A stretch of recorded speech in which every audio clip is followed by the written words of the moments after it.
One semester of law school. One semester of criminal justice. Two experts.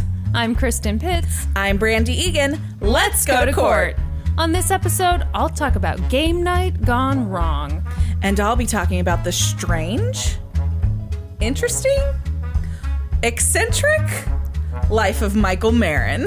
Huh? I've noticed lately that every time you go first, I always say I'm so excited for your case. Yes. And I've decided that you're not going to say it today? You're just neutral? I want to say it so badly, but I realize that it sounds stupid if I say it every single time. You know what I really want to say? What? Welcome to Let's Go to Court After Dark. We've never recorded this late before. Yeah, so because of my ridiculous summer schedule, we are recording this Monday evening before Wednesday. Yes. I don't know if you saw on the website, but I always put the title of the upcoming episode. Yes. And this week I was like, find out with us. Find out with us, because we don't know. Yeah.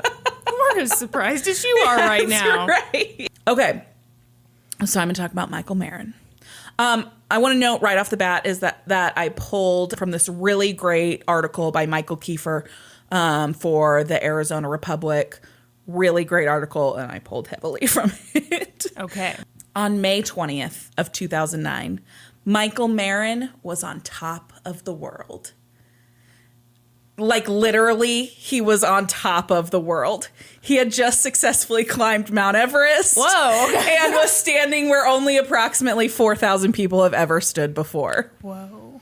By July 5th of that year, though, he would find himself dressed in scuba gear, escaping down a rope ladder out of his burning mansion. What? And by May 21st of 2012... almost exactly 3 years to the day after he reached the summit of Mount Everest, he was in court and on trial for arson. To understand the chain of events that led to this downward spiral, we really have to try and get a picture of Michael's life as a whole. And I say try because his life is crazy. It sounds crazy. Yes. Michael Marin was born in December of 1958 in Oak Harbor, Washington. He was raised a member of the Mormon Church, and as such, he attended BYU and served a mission. His mission took him to Japan, where he became fluent in Japanese. After graduating from BYU, he went to Yale Law School, and after passing the bar in New York, he started his career in the legal department of a bank, which eventually took him back to Japan. Damn. His knowledge of the language and culture that he'd gained during his mission made him a huge asset as an investment banker in the Asian market. So he began trading in complex investments for several large banks, including Merrill Lynch, Salomon Brothers, and Lehman Brothers, and he made a fortune. Worth noting here, Lehman Brothers went bankrupt during the 2008 housing collapse. Merrill Lynch nearly did during the same time, but was saved by Bank of America, and Salomon Brothers was absorbed into Citigroup in the late 90s. So none of those banks are around in their same capacity anymore. Michael wrote a book about his experiences working in the Asian financial world called Fluctuations! No. The inside story of how Wall Street fucked Asia without a kiss. What? So he doesn't actually put "fucked" in the title. It's it's all ampersands symbols, and whatever. And so it's not quite that graphic. But I'm more offended by the exclamation point. The book was published in 2001 and carries an Amazon rating of 2.4 stars. Ouch. This is the synopsis. Hold on, was this self-published? Sure was. Uh-huh. Okay. Gotcha. Refreshingly honest, highly irreverent, and wickedly funny confessions by Michael J. Marin. Inside, if you dare, go on safari with a deliciously profane and entertaining guide to the Asian financial jungle, who will show you a decade of pillage and plunder you could not have imagined and that you will never forget. Meet the human drill bit.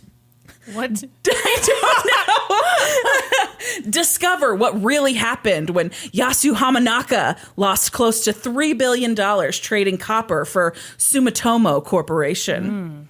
Experience the terror of the cherish sinkish thing. Again, I have no idea. Okay. Find out what keeps the chairman of the Federal Reserve Bank up at night worrying about Asia. Collect some great ideas for elaborate practical jokes and sophisticated money laundering. Marvel at the dire consequences of hysterical greed. Oh, dude. See Japan through the eyes of a foreigner who lived and worked there for 12 years, who speaks fluent Japanese, and who understands the culture well enough to tell when the emperor has no clothes. Get the kind of candid perspective you can only get from an erstwhile wunderkind who doesn't give a rat's ass if he ever works on Wall Street again. I'm guessing he's not still Mormon at this point. Right. Oh my God. Well, I didn't actually find anything that said he left the Mormon church. I am assuming. Yeah. So self-published book, obviously.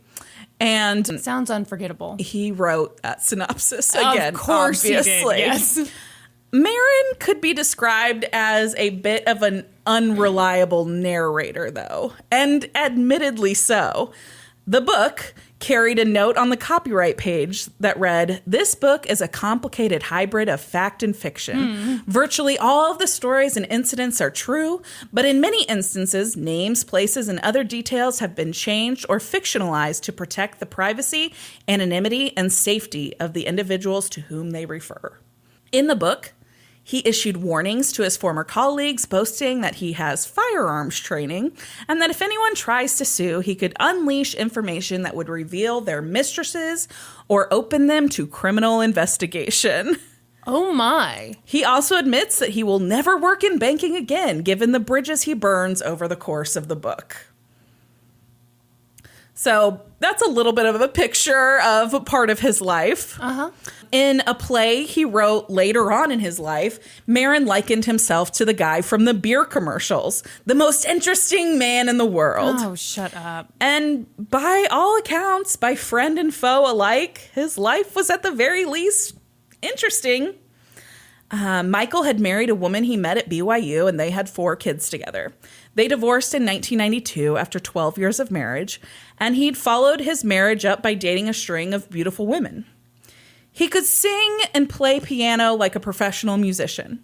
He'd even had a walk-on role in the Arizona Opera's production of Aida in the spring of 2012. He collected art. His prized possessions were said to be his Pablo Picasso etchings, of which he bragged about their value being millions of dollars. But a former girlfriend who was present when he purchased them said he'd paid only a few $100,000. I will say, though, that just because he only paid a few $100,000 for them doesn't mean that their worth wasn't more than that. Yeah. But I think he liked to pitch it like he had paid, millions of dollars for them. Because he's a super douche. Super douche. Yes.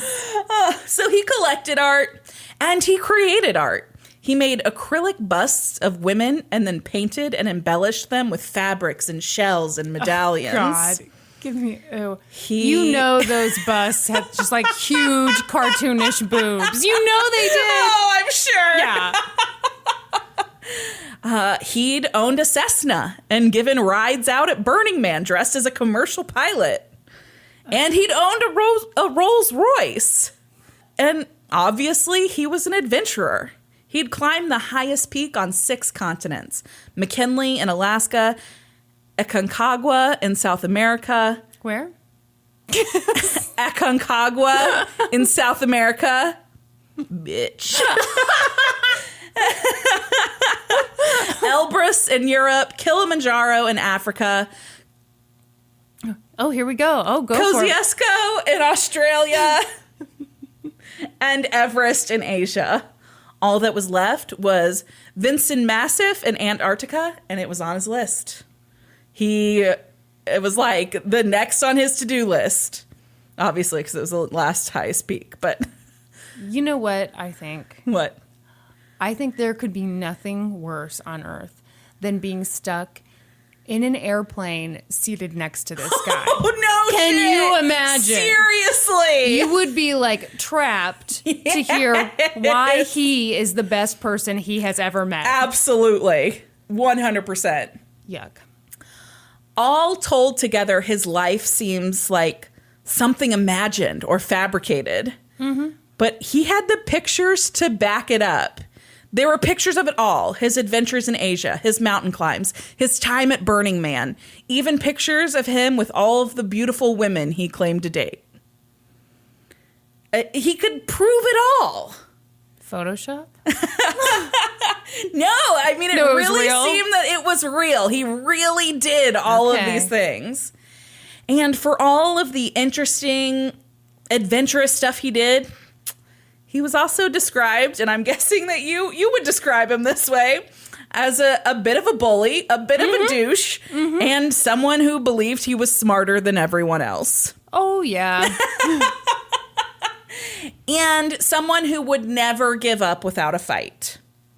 In 2000, Marin got a traffic citation in Arizona for running his motorcycle into a car. He went over the handlebars and ended up in the hospital and was issued a ticket for failure to control a vehicle to avoid collision. Mm-hmm. One might think that a rich man and world adventurer would just pay this citation. Yeah. Not Marin. He appealed, acting as his own attorney, and lost the case. He wrote a self-aggrandizing and condescending brief to the court detailing the charity work that he had done right before the accident and his driving expertise for having attended a world-famous driving school. He got a new trial, but only because the audio recording from his first trial was garbled. And he lost again. But he still didn't let it go. In 2002, he self-published another book, this time about moron drivers. And it was entitled The Illustrated Guide to Morons, Driver's Edition. And I'm guessing he had no other additions to it. That's correct. Yeah. This book is also available on Amazon, but it has no ratings. Interesting. In another instance, a woman Marin had dated for 3 months in 2003 filed a paternity suit against him for her newborn daughter. Mm-hmm. Marin fought the suit for 2 years before DNA finally confirmed that he was, in fact, the father. God, what an awful man. Oh, I hate him so much. After paternity was confirmed, he did pay child support and introduce his daughter to his other 4 children. How nice. So now that we have a picture of Michael's life, let's talk about the events that led up to a strange escape from his burning mansion. The details of exactly how Marin purchased his multi-million-dollar mansion in Biltmore Estates, which is an upscale neighborhood in Phoenix. Current listings in the neighborhood top $8 million. Whoa. But so the details of how he came to purchase this mansion are fuzzy at best. But what we do know is that he bought the home through a series of complicated transactions after his friend and former business partner lost it to foreclosure in September of 2008. Okay. It came with a $17,250 monthly mortgage. Oh, my God. And an impending balloon payment of $2.3 million. By the spring of 2009, Michael realized that the payments were too much for him. Really? And he was now retired. And there was no way he was going to be able to come up with the amount for the balloon payment. So he came up with a genius idea. He'd just raffle it off. He'd sell 176,000 raffle tickets at $25 a piece, and the money would cover the cost of the mortgage. He'd recoup the money he'd put into it, and the rest he'd give to charity. What? He'd even picked a children's crisis center as the beneficiary of the raffle's profits. Wait, what was he raffling off? The house? The mansion. He wasn't going to make any money off of it, Kristin. He was going to pay off the mortgage, the people that win the raffle, get the house. He, whatever money he's put into it, his down payment, whatever, he gets that back. And the rest of the money goes to a children's charity. He's thinking it's going to easily clear $500,000 for this children's charity. What's wrong with that? Oh, my God. Oh, my God. This sounds like an I Love Lucy scheme. So while doing interviews with a Phoenix news station after successfully climbing Mount Everest, he promoted the raffle. What a great way to take the opportunity to promote his charity project, right? No. Wrong! Turns out the raffle, which was to take place July 4th, was illegal. Really? And when state authorities caught wind of it, likely through his television interviews, they shut it down. Then, on July 5th, 2009, the day after the drawing was to take place, Marin called 911 to report that his mansion was on fire. Oh. And that he was going to escape using a rope ladder. He claimed that he was asleep inside the house when he heard the smoke alarm. As he struggled through the thick smoke, he remembered that he had a scuba tank in his bedroom closet. He said he put on the tank and mask, climbed out a window, and descended the rope ladder to escape. The media response to Marin's unbelievable escape from the jaws of death was huge. And he did interviews that night from his hospital bed. Oh, my God. No. No. No.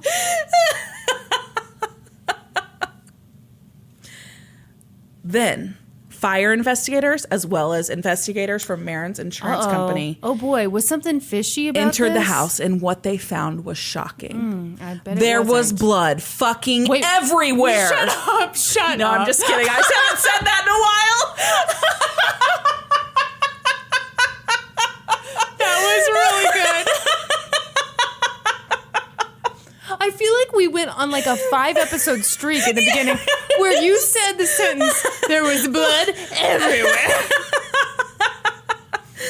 So, no, there wasn't blood anywhere. But investigators were a bit perplexed by what they saw when they entered the home. Marin's priceless art, including his Picasso etchings, Were those fine? Were those gone? they'd been removed from the home, Weird.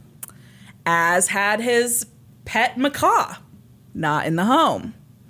Is that a fancy bird? It's a bird. It's a type of parrot. Oh, okay. I'm stalling because I've completely lost my place. You want me to talk about parrots? Can you I talk have about known? macaws a bit? Well, I don't know what's- if he's the guy from the Fruit Loops box, but if he is, It's in the name. His name is fucking Toucan Sam. wow. Okay, you're the one who lost her place. You don't get to be condescending. I know that Tony is a tiger. How about that? Okay, so his Picasso's gone, not in the house. His pet macaw, not in the house. Did you know that Captain Crunch is owned by the Quakers? And like he's in the military, so He's actually think only on like that. if you look at it, he's like a general, not a captain or something like that. Still, it's not very Quaker-like. Did I get you off again? I found it. Ew, I'm good. Get you off again. Sorry. I'm sorry. What the fuck? I'm sorry. We'll cut that because that's weird. It is Let's Go to Court After Dark. Oh, This God. is when we get sexy with it. I did wear my pajamas, just full footy pajamas. And I'm in a silk smoking robe, like some creepy old man. So investigators are shocked by what they find. Mm-hmm. They find phone books. Oh. Marin told investigators that he believed the fire had started at the electrical box and then had been able to spread quickly because he had boxes of phone books sitting nearby. What year was this? It was 2009. I don't know, dude. But what investigators found were boxes of phone books lined up end to end in the hallways of the house. And they found what they believed to be 4 different ignition spots as well. And accelerants along the way. So on August 19th, 2009, Michael Marin was arrested for arson. Yeah. Marin spent 10 days in jail before making bond. Marin was running out of money. In September, he sent out an email to friends asking if they could help him financially. It read in part, "Perhaps you or someone you know might like to take advantage of my situation and purchase one or more of my remaining assets from me at rock bottom fire sale prices. Ew, come on. If you will pardon the unfortunate metaphor. How would you like to buy a Picasso on the cheap? Or an airplane? I've exhausted all of my other options. I'm literally at the end of my rope. So this sale, this reaching out to his friends, it seemed to sustain him for a little while. And a friend and former girlfriend gave him a place to stay while he was awaiting trial. But by April of 2011, he had to let his attorney go and request a public defender. In the financial statement required when applying for such, he noted that he no longer had any assets. On May 20th, 2012, Michael Marin posted this on Facebook. 3 years ago today, I was on top of the world. Tomorrow, my trial begins. One ceases to recognize the significance of mountain peaks if they are not viewed occasionally from the deepest valleys. Okay, yeah. Yeah. Yeah, all right. In opening arguments, Deputy County Attorney Chris Rapp laid out the prosecution's theory. Michael Marin couldn't pay his mortgage, so he burned down his house. Yep. Marin's defense attorney, Lindsay Abramson, countered, the state wants you to make a leap that because he's eccentric, because he saved his own life wearing a scuba suit, that he committed arson. No, that's not what... Good try, Lindsay. Abramson also pointed out that many of the prosecution's expert witnesses were paid for by Marin's insurance company. Okay. Which seems like a bit... worth pointing out at trial, I think. Well, but expert witnesses are always paid. Yes. I didn't know that the insurance company would pay for them, Yeah, I though. didn't know that either. Yeah. The prosecution called a forensic accountant to detail Marin's financial situation. They testified that Marin's bank account went from $900,000 in 2008 to $42,700 just before the fire. And his 401k had been drained all the way down to $50. Oof. Yeah. He had just burned through all of that money. That had to be that monthly mortgage payment that he was making, $17,000 a month, and whatever down payment he probably had to put down. And then, fucking climbing Mount Everest is like, I think $60,000 to get a guide and whatever. Nothing that he was doing was cheap. Picassos aren't cheap. No, yes. Yeah, none of that is cheap. Arson investigators testified at trial about their discoveries of the phone books and accelerants inside the home. The defense offered a perfectly reasonable explanation for those things, though. Michael Marin was an artist. He used the pages of those phone books to papier-mâché his busts that he was so well known for. And those accelerants they found, those were simply his acrylics and resins for his art projects that he stored open in the hallway. Michael Marin did not testify in his own defense. Oh, his public defender had to I'll probably fight him so hard on that because he wanted to.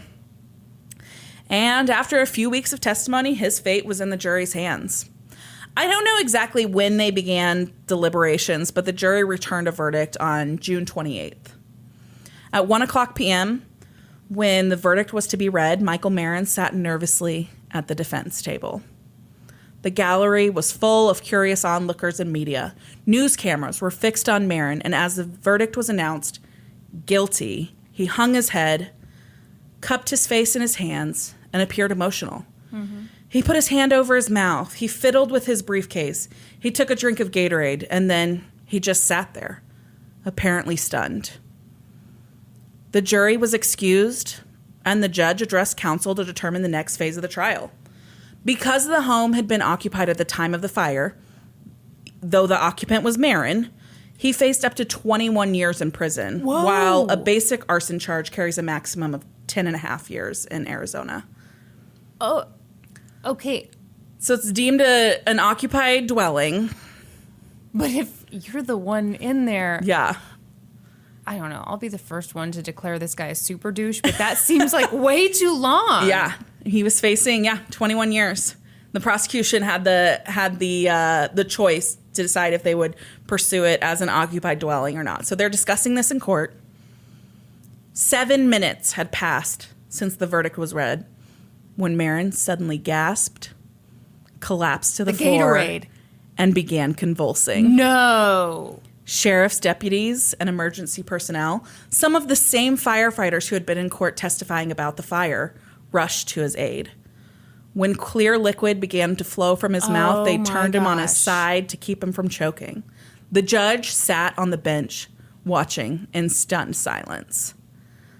By the time paramedics arrived on the scene and loaded Marin onto a stretcher, his cheeks were blue and he was declared dead. Oh my gosh. An autopsy determined the cause of death to be cyanide poisoning. Yeah. Police found a canister of cyanide in his car and determined that he had purchased it from a chemical supplier online in May of 2011. A closer look at the video of Marin after the verdict showed that when he cupped his hands over his face, he'd put something in his mouth. Oh. Obviously, we now know that it was a cyanide capsule, and it appears that it had long been his plan to end his life in this manner if the verdict didn't go his way. Wow. So he purchased the cyanide a year before his trial. That's crazy. Yes. Oh my gosh. Yeah. Though his friends and family were saddened by his suicide, the general consensus was that they weren't shocked by it. Mm-hmm. He killed himself because he's Michael Marin, said former attorney Richard Gearloff. It's because he didn't set that fire. What? And if people misunderstand him so badly that they thought he did this crime, then he was through with people. What do you think about that? No. Yeah, I don't think so either. I don't think so. I think he set the fire. Yeah. Yeah, for sure. Yeah. I mean, what alternative is there? Well, the alternative is that you go to jail for 10 years, prison for 10 years. No, I mean, like, if he didn't start the fire. Yeah. And it started at the electrical box, Kristin, faulty electrical box. And then he just happened to have all of these phone books around. The defense laid it out, Kristin. I did not buy that part either. There are several parts here that I did not buy. Yeah, no. So that's the crazy story of Michael Marin. Oh my gosh. I'm going to finish with a quote of his. This is from his, I believe, from his Facebook page. Now I feel like a jerk for saying calling he him was a super douche. And oh gosh, poor. Well. So this is a quote from Michael Marin.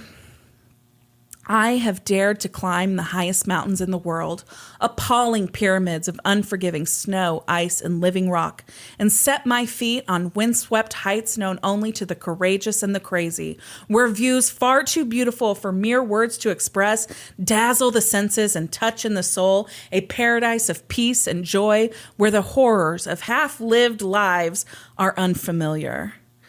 I have experienced things you may never know, even in your wildest dreams. And while pushing myself beyond the boundaries of human endurance, facing mortal danger with every step, I have opened my eyes and beheld the face of God. I am awake.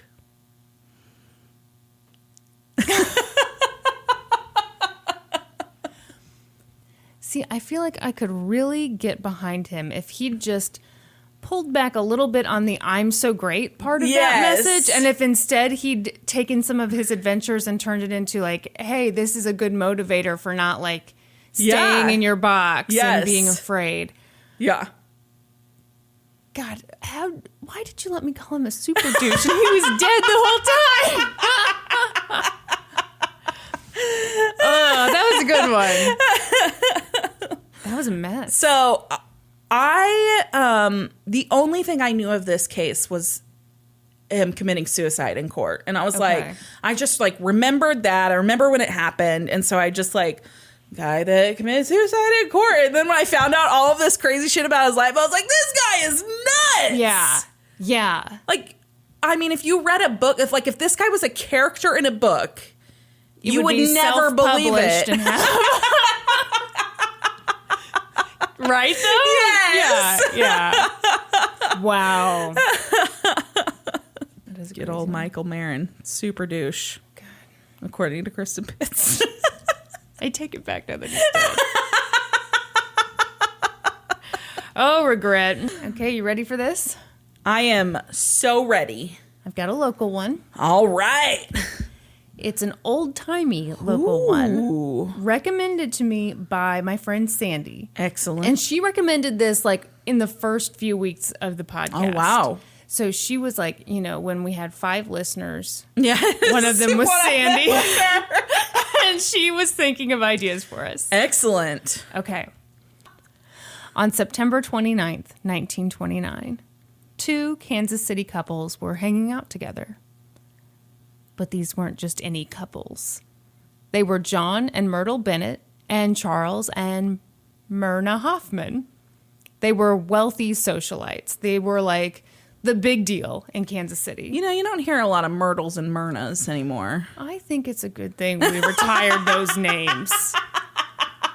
I mean, they just like... I don't see how you can be like 17 and be named Myrtle. Yeah. I feel like you can only be 80. You probably go by a nickname, right? Like what? I think you just have to pray that you have a good middle name. Yeah. And be like, I go by Anne. So that day, they'd played a round of golf at the Indian Hills Country Club. Oh, yeah. Familiar. And by that evening, the 4 of them were back at the Park Manor apartment building at 902 Ward Parkway. I'm sorry. Yep. Google it. I was about to ask if it was still alive. I'm going to wait for you to call it a super douche, then I'm going to tell you something horrible about it. So I looked it up. There is something there, but what do you think? 902 Ward Parkway? Yeah. That looks like it, right? That's an apartment building. That's an old-timey apartment building. Well, you don't have to get mad about it. Why not? I'm excited. Okay, so they were playing golf? They'd been playing golf that day. Now the 2 couples are sitting, you know, around. They're playing bridge together. Bridge, excellent. I know nothing about bridge. It's cards. I also know nothing about bridge. Here's the thing. A lot of articles about this go into great detail about bridge. Not happening here, folks. Here's what you need to know. It's a card game, and you play with a partner. Excellent. And it's a 4-person game, right? I think so. Okay. Excellent. I'm going to be honest. I have only, and this is our second I Love Lucy reference of this episode. I've only seen it played on I Love Lucy. And I remember they were around, like, it was 4 people at a table in that episode. So there you go. That's my knowledge. All right. So they're playing bridge, and each couple was on a team together. Yeah. Things were going great. They played past midnight. Everyone was having fun. Until they weren't. Oh, no! Okay, so this next part is a little controversial. Some people claim that they know the exact cards that were on the table when the bridge game went awry. From what I've gathered, those people are kind of full of shit. Like, maybe they have a good guess. But anyway, hardly anyone can say with any certainty what led to the incident. Mm-hmm. But what people can generally agree to is this. John Bennett messed up. He played the wrong hand. He did some kind of move that was not the correct move. And Myrtle, his wife, was pissed because Myrtle's not standing for it.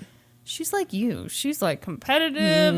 Game night is not a game. That's right. Yeah, it's for real. If you're not here to win, what are you fucking doing here? I'm here to eat chips. You know, I'm glad you said that because I was going to say my dad really likes bridge mix, which is candy. And I always thought that it was like named after the card game. Okay. Because people eat snacks while they play bridge. And so it's like this Brock's candy mix. Right. Recently found out that's not why it's called that. Why is it called that? It's called that because it's a mix of different candies. It's like the crap that falls off the bridge during packaging. And then they like put it all together into one mix. Ew. I like your explanation a lot better. Although, where did you hear this definition? Is it from your dad or from like... No. Okay. You know, from the universe somewhere. Because I remember when we were kids and he told you what a hoedown was. That's when a hooker gets shot. Yeah. I'm just saying if the explanation comes from your dad, I'm not always going to buy it 100%. Okay, so Myrtle was pissed because bridge was her thing and he was fucking this whole thing up because they've been winning all night. And then like the Hofmans started to creep up on them. All of a sudden, John plays this hand.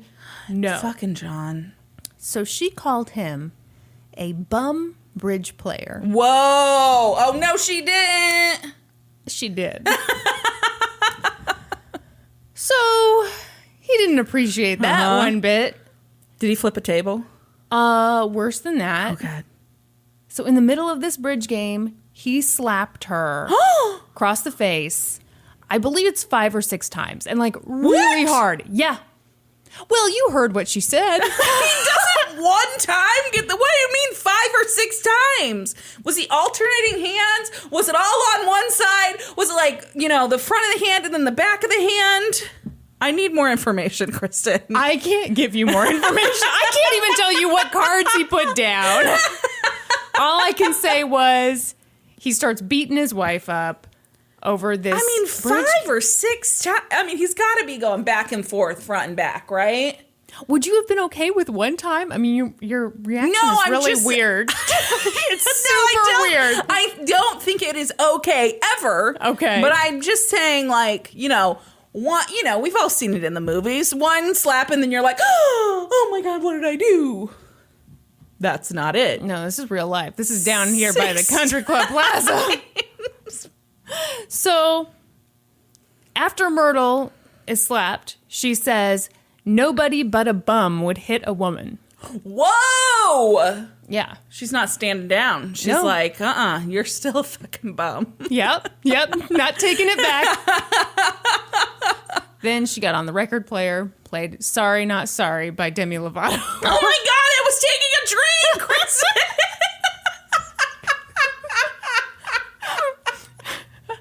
So John didn't like any of that. Yeah. Not a big Demi fan. He wanted to beat up his wife and not be insulted. Yeah. So at this point, and again, the Hofmans are still there. What are they doing? I assume being horrified. I don't know. So at that point, he's like, you know what? I'm spending the night at a hotel, and tomorrow I'm leaving town. What? Myrtle then turns to the Hofmans and says, I think you folks had better go. They're like, goodbye. Yeah, thanks. So the Hofmans stand up and start to leave. They all live in the same apartment buildings, like the Ricardos and the Mertzes. Yeah, I mean, what the fuck? Have you recently watched a bunch of I Love Lucy? You know, I think it was something about these two being in the same apartment building. I just burped right into the microphone. Wow, after Excuse I'm making me. an excellent point. Pardon me. I think it's something about them being in the same apartment building. It got me thinking about I Love Lucy, and I've thought about it all day long. Did you just burp again? No. I was just thinking about how when they're... Maybe it was Bridge Mix that they were in the factory packaging when they had to stuff all the chocolates in their bra uniforms. Mix. A little mushy. So they stand to leave, and meanwhile, John Bennett is headed off to the bedroom, and he's got his suitcase, and he's just throwing clothes in it. Yeah. He's like, I'm out. Meanwhile, Myrtle runs into her mom's room, because her mom lived with them, and she emerges seconds later with a loaded gun. Wow. Yep. I'm sorry, the look on your face. Did you not expect that? No! Okay. So the Hofmans are still there when Myrtle comes charging back into the room with With the a gun. loaded weapon. Yep. Okay. As soon as John saw his wife with the gun, he's like, oh shit.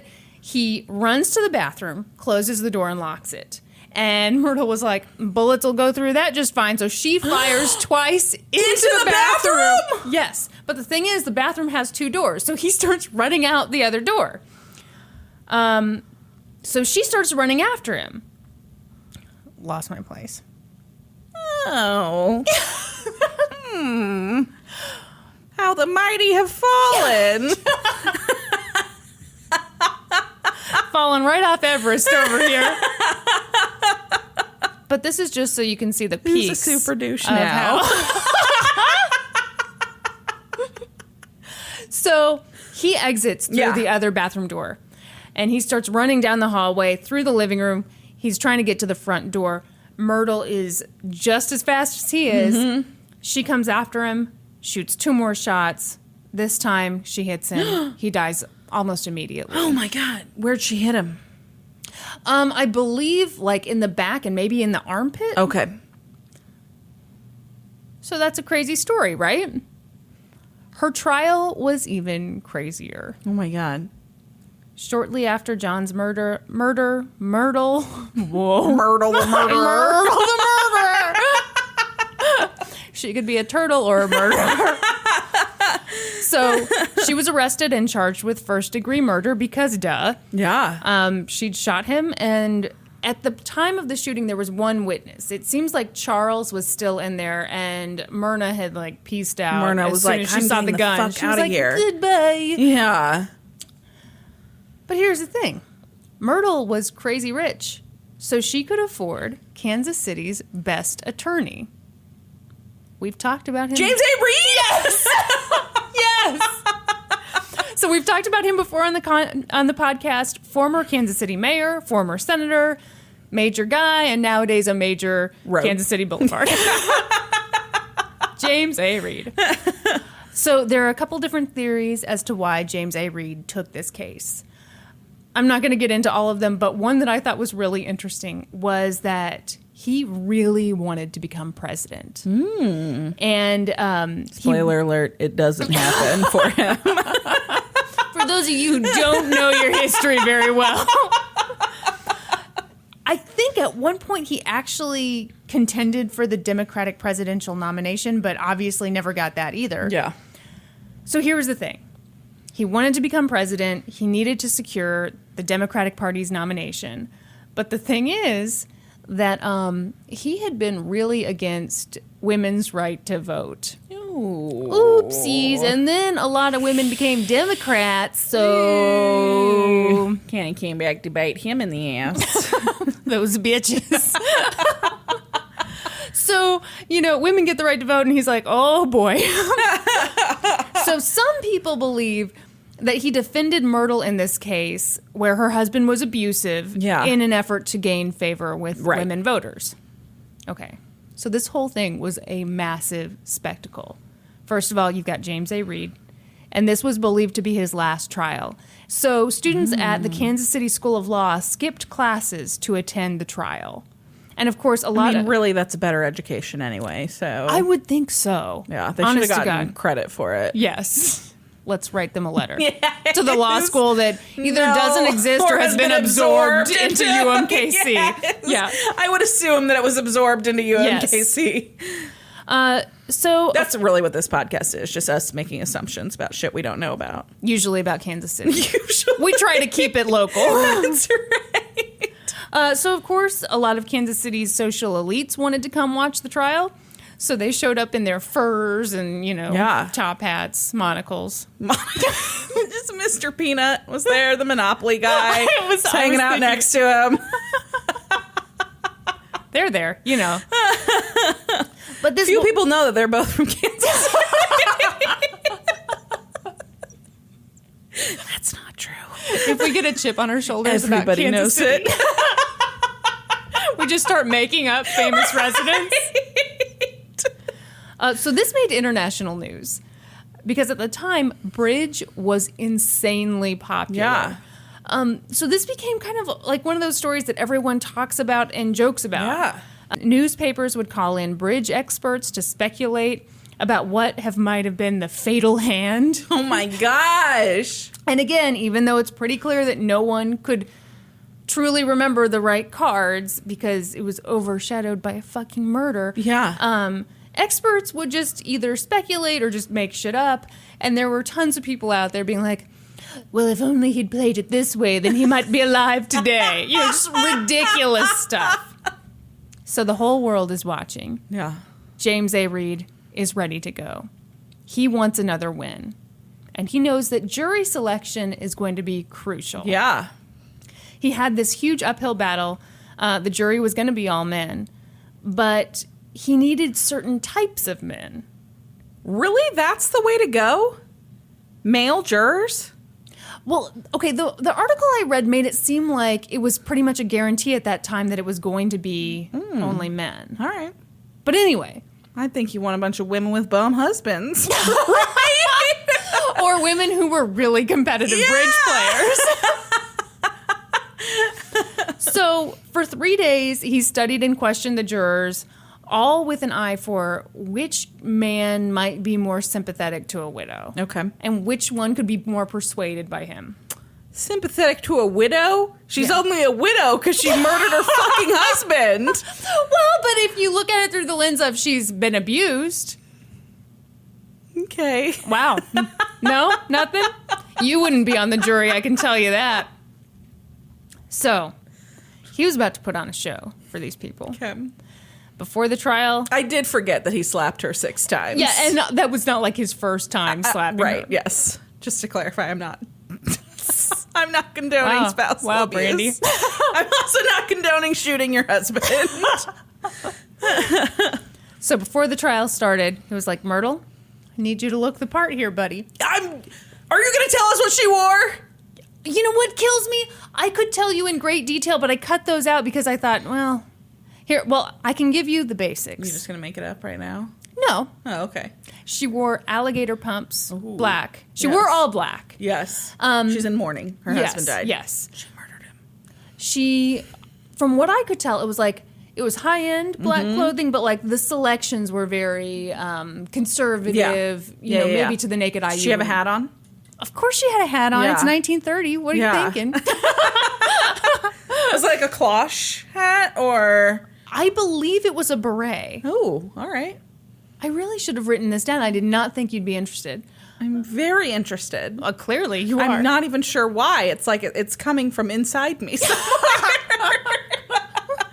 The other thing he said to her was, do not wear any makeup at all. Really? Yeah. See, I think that's the wrong move again. What do you think is the right move? I think she wants to look beautiful to get the sympathy of an all-male jury. What about pathetic and haggard and upset because you accidentally shot your husband? Yeah, that's a play too. Okay. All right. Okay. All right, James A. Reed. I guess I'll give you your road back.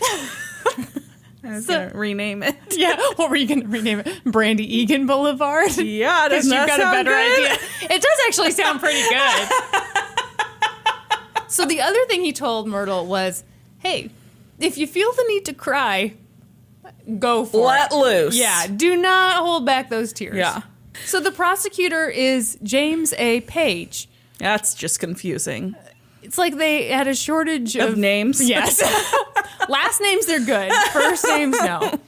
So he delivers this very... Does he have a road? Hell no, he doesn't. He delivers a very matter-of-fact opening statement. He's like, Myrtle fired at her husband 4 times. Her final 2 shots hit him in the back. She chased him about 70 feet through the apartment. You know, there's witnesses. There's people who heard it. Open and shut. Jury, you know what to do. Yeah. Then it's the defense's turn. Myrtle is crying from the get-go. Just fountains of tears. Yeah. James A. Reed starts telling the jury about Myrtle's humble upbringing, and his eyes become moist with tears. Of course they do.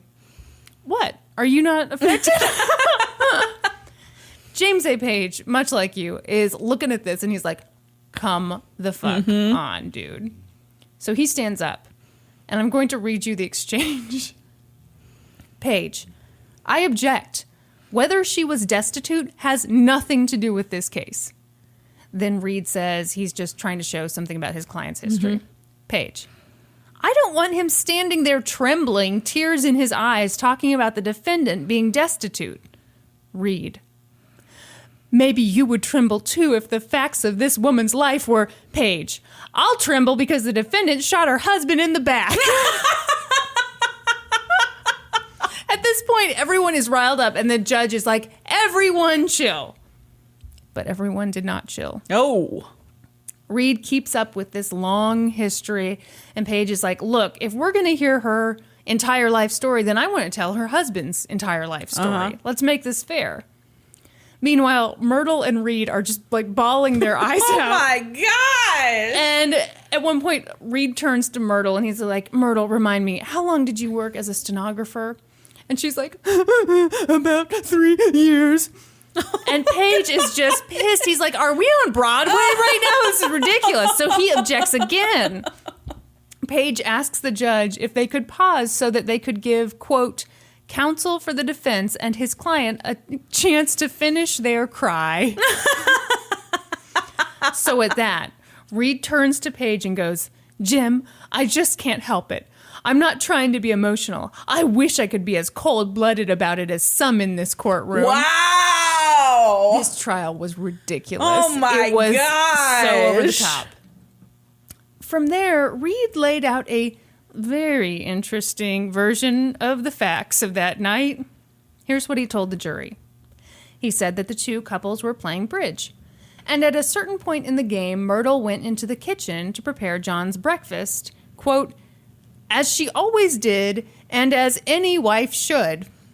I'm sorry, isn't it the middle of the night? Right, so I guess she just wanted to get a jump on the next morning.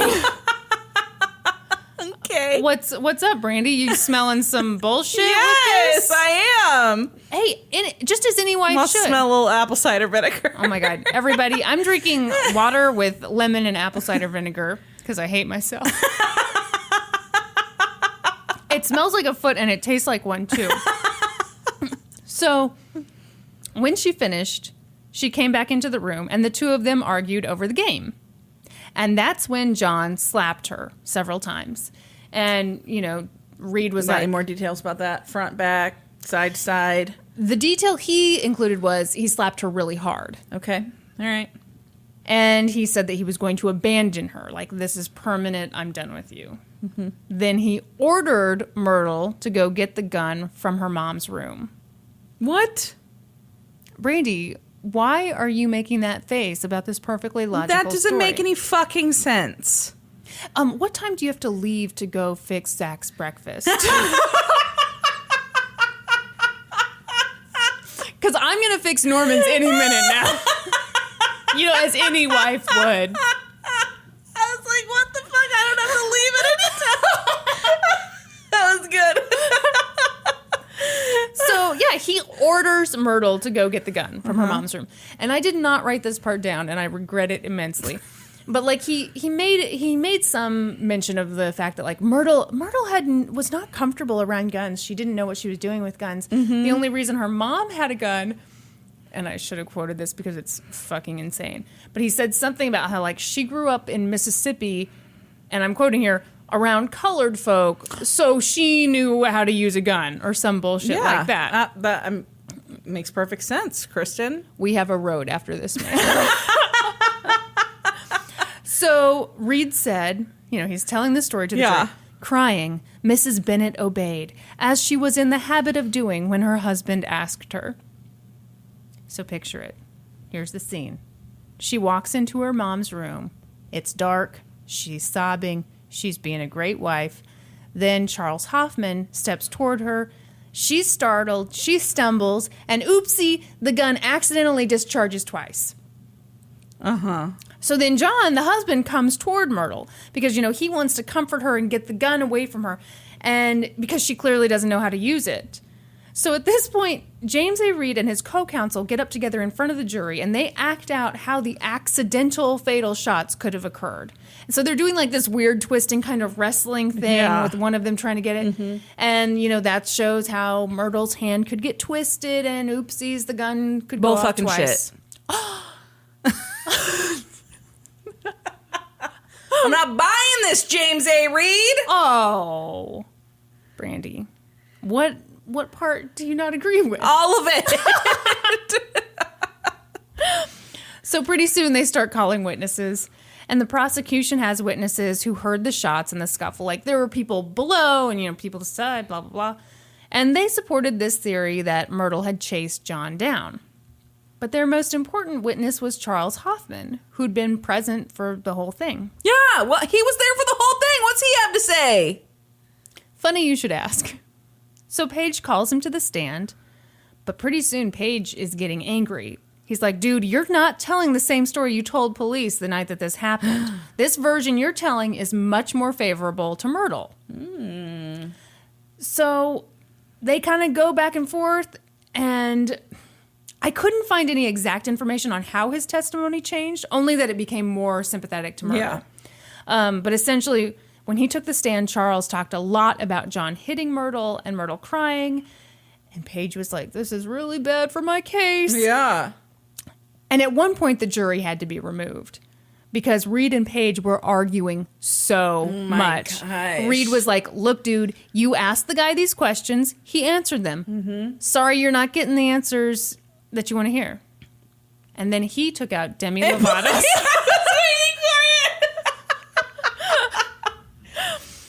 Then there you was, have it on MP3? Yeah, he had his iPod. So then there was Myrna Hofman, who hadn't witnessed as much She as her left. husband. She booked it out of there. And the funny thing is, like, she had some memory issues, so she really wasn't much No, help. star witness.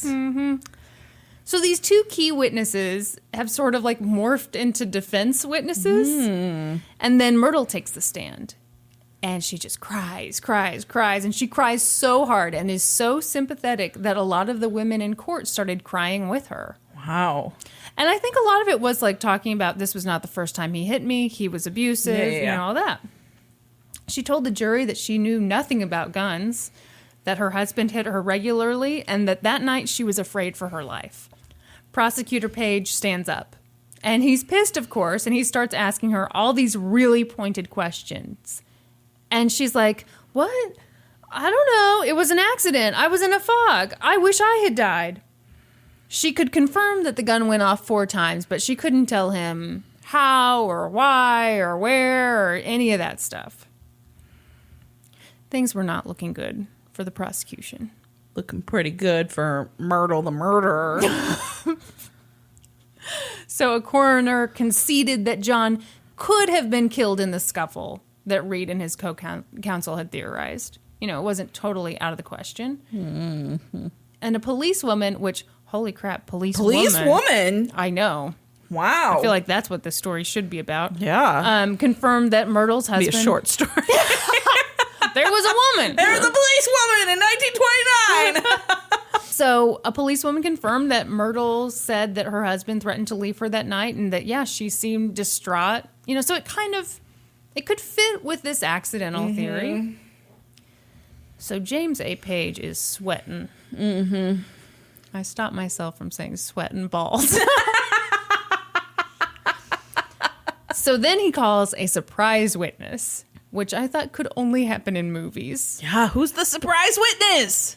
Her name was Annie Rice, and she was John Bennett's half-sister.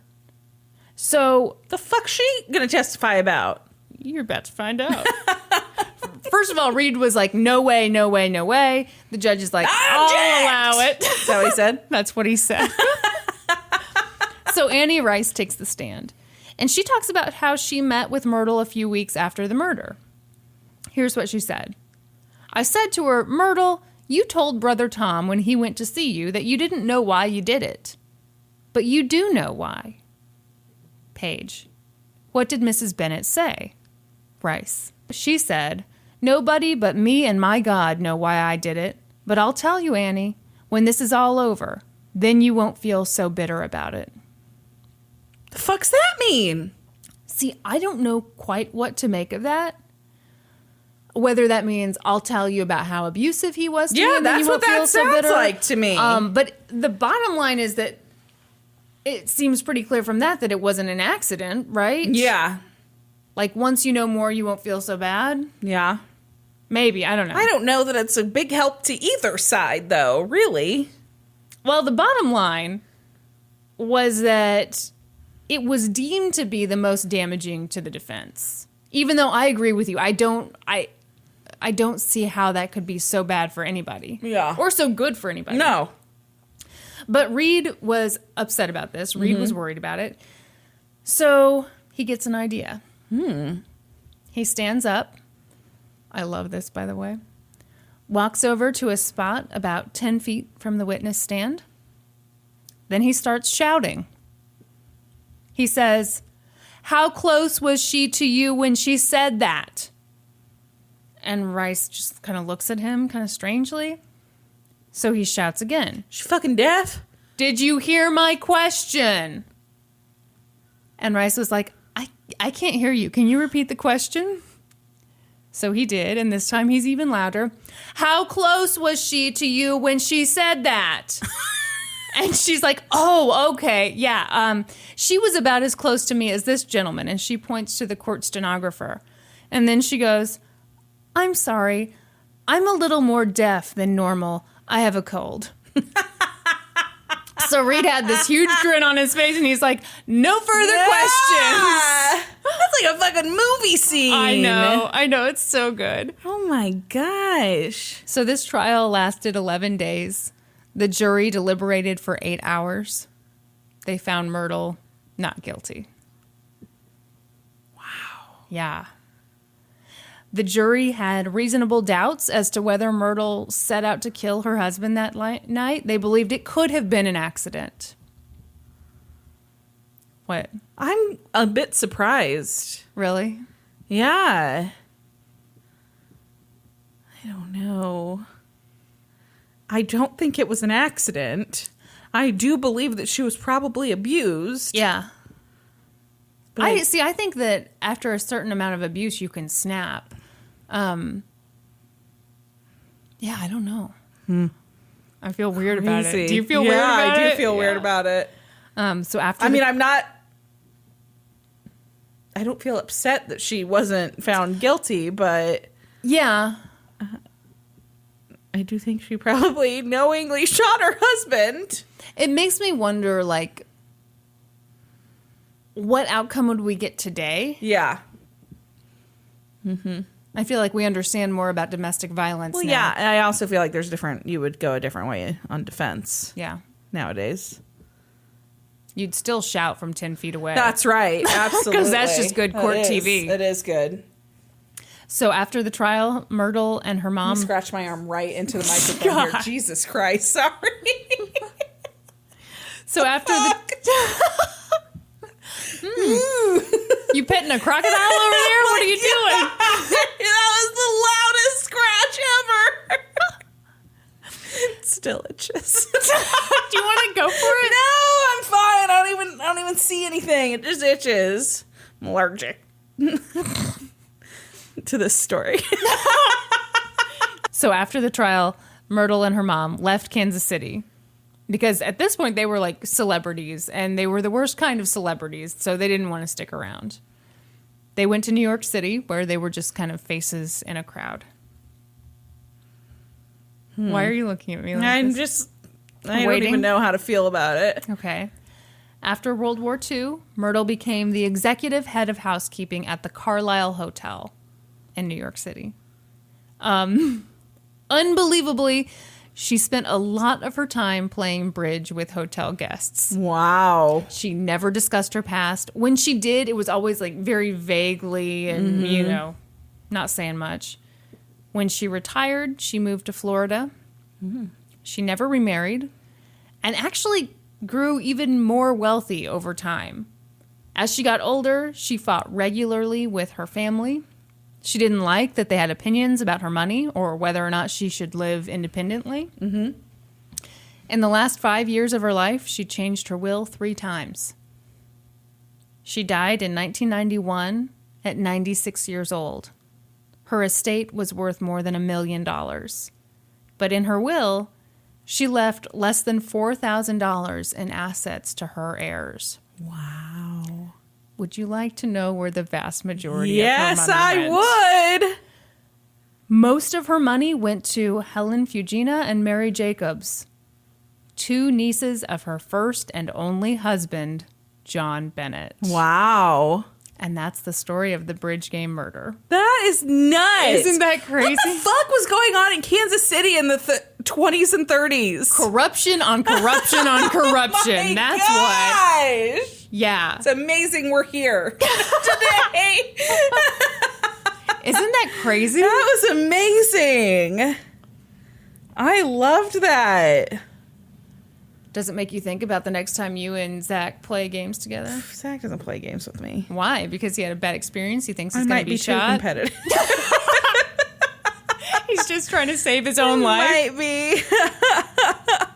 Did I ever tell you about the time that Norman and I played Taboo and I've like never seen him so mad? You know that Taboo is my favorite game. Is it really? And we never play it in my family because Casey refuses to play it because of me. What did you do? I didn't do anything. Oh, bullshit. What did you do? She says I buzz too much. And she says she can't operate under the pressure. I can see you being really intense. It's my favorite game. How long has it been banned? Oh my gosh, years. We haven't played it in years. Like 10 years? Yeah.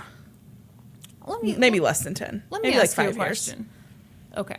Oh God, maybe 10 years. Man, you really messed up. I didn't do shit. It sounds like, you know what? I think if you did say, Casey, I'm sorry. I have said I won't take the buzzer. I'm happy to just participate. Have Somebody you else said, I'm sorry? I didn't do anything to need to say I'm sorry for. Yep. Yep. I can see you're on Casey's side.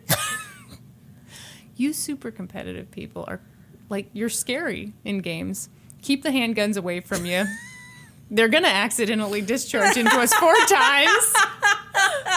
But no, so the time that we played with Norman, like, so I've always loved Taboo too. Mm-hmm. But I'd always played with Kyla as my partner. Mm-hmm. And I thought I was amazing at Taboo because Kyla and I would always win. Kyla's amazing at Taboo. Kyla's amazing at Taboo. I suck. So suddenly I'm partnered up with Norman. And, okay, I'm not going to tell you the card I had. Okay. All I said was, man, flannel shirt. What do you say to that? Oh. Man, Paul Bunyan. No? Lumberjack. Yes. Okay. You know what that means? It means Norman's bad at Taboo too. Because I said, man, flannel shirt. And to me that was like, duh, lumberjack. It's right around the corner. Yeah. Norman was like, give me more. I don't know. Give me more. And I started laughing because he was getting so serious, which made him more mad. Yeah. And he was just like worked up into a froth. I just spit when I said froth. We should play Taboo. I don't know. I'm afraid. I'm going to text Casey about this. See whether this is a good idea or not. If you enjoyed this episode, head on over to our social media. Find us on Facebook, Twitter, Instagram. Give us a like. Head on over to iTunes. Oh my God, people. We are desperate to have 50 ratings on iTunes. We're so close to 50 ratings, and like nothing happens when you get to 50 ratings. No, we have just like set this goal for ourselves. We want it to happen. Head on over to iTunes. Even if you don't listen to us there, it's a hop, skip, and a jump on your computer. Fuck, I couldn't come up with a word. And leave us a rating, leave us a review, and we're now available on Stitcher. Yeah, I'm going to be honest, we didn't know that was a thing we needed to be on. Yeah, so you know what? The people asked, one person asked, and we got there. We made it happen. I guess we're saying is we're amazing and we're on top of Everest right now recording this podcast. That's right. If there's something else that, podcast people are supposed to do that we're not doing, send us over a message. This is true because we'll do it. We'll totally do it. We want this thing to be good. Yeah, we love doing it. We hope you guys like listening. So if we're not doing something we're supposed to be doing, send us a little love note. Right. Signed, Richard Heaney.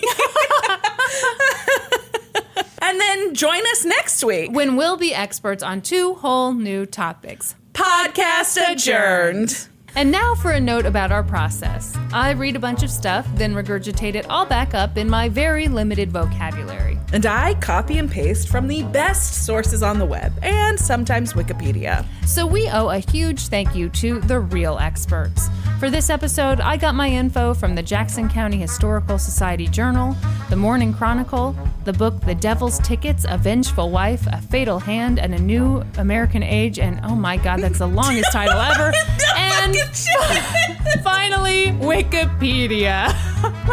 And I got my info from the Arizona Republic, swordandscale.com, and independentmail.com. What about a really long book? And a book called Michael Marin and Asia Fucked the Wall Street by Fluctuation. For a full list of our sources, visit lgtcpodcast.com. Any errors are, of course, ours, but please don't take our word for it. Go read their stuff.